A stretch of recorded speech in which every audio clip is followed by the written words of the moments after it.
It's Rob, the Ignorant Entrepreneur, and Goldman Sachs says India will overtake the U.S. to become the world's second largest economy by 2075. By this logic, it would mean that India would leapfrog not only just Japan and Germany, but the U.S. as well. And as such, India is currently the fifth largest economy behind Germany, Japan, China, and U.S. But they're thinking that on top of a increasing population driving the forecast and the company's progress in innovation and technology, higher capital investment, and a rise in working productivity, Goldman Sachs research economist Santanu Sengupta said that he was quoted as saying, "Over the next 2 decades, the dependency ratio of India will be one of the lowest among regional economies." And a country's dependency ratio is measured by the number of dependents against the total working age population.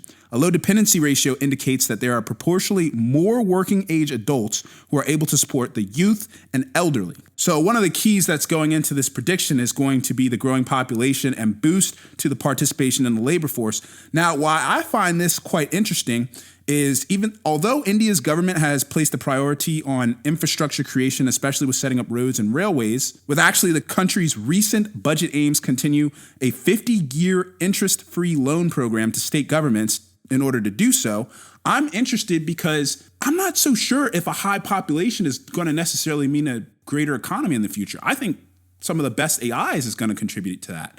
I'm actually not sure how people are going to be used in this new future economy.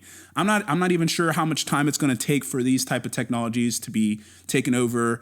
You've seen in my last video about the CEO who replaced 90% of his support staff for an AI. But I think the AIs are going to be more efficient than any amount of people at a certain point because they'll be able to complete calculations in seconds. Even if you had, teams of hundreds, thousands, millions of people, perhaps you just have, your AI in place that's powered by quantum technology, which I'm sure will continue to improve in the future. And those people won't really be worth a lot. I'm not sure what the value of a person is. All I know is, simple economics, the more people you have, the less valuable each of those people are. Or if we just look at it in a world scale, the more people you have on the planet, essentially you could value less each individual person. Now, when you have less people, of course, each person becomes more valuable, that sort of thing. But with AI, I'm not sure that those rules apply. I think in this case, it's the best technology wins.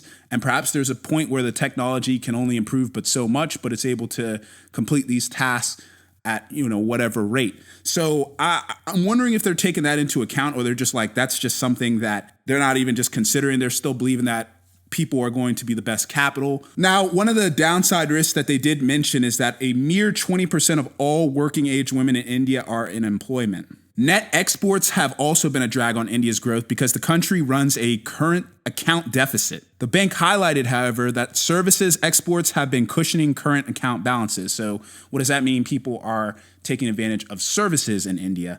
However, the physical exports are waning or lacking. India's economy is driven by domestic demand, unlike many more export-dependent economies in the region, with up to 60% of its growth mainly attributed to domestic consumption and investment. More closely, S&P Global and Morgan Stanley have predicted that India is on course to become the third largest economy by 2030. So again, these are predictions by Goldman Sachs, but I'm thinking that they're not taking into account AI and its impact on how valuable it is to have a lot of people. Perhaps the more people you have, I'm really not sure how society changes. A lot of ways I've been painting it as a bad thing, but it could be a good thing in that, more people have power over these companies because they're able to use the same resources, and that keeps the companies honest on what they have to provide.